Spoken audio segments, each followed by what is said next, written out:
آج جوائن کیا ہے. ہمارا جو آبائی علاقہ ہے امام بارگاہ شاہ نجف مارٹن روڈ جو امام بارگاہ ہے اس کے پیش نماز ہیں ماشاءاللہ سید قمبر علی شاہ، مولانا سید قمبر علی شاہ. السلام علیکم، آپ کو خوش آمدید کہتے ہیں اس بزم میں. روزے کی صحت پہ کوئی اثر پڑتا ہے؟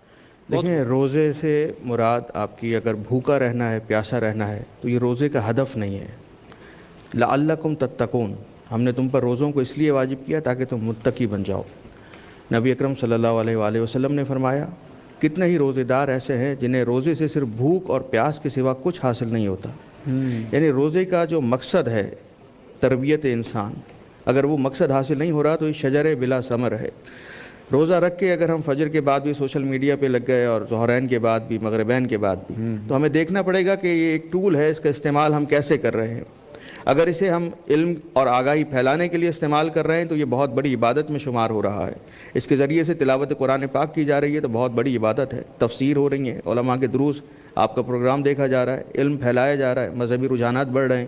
ایک دوسرے کو رمضان میں افطار کے اوقات سینڈ کیے جا رہے ہیں، ایک دوسرے سے دعائیں شیئر کی جا رہی ہیں، تو مفید ثابت ہو رہا ہے معاشرے کے لیے.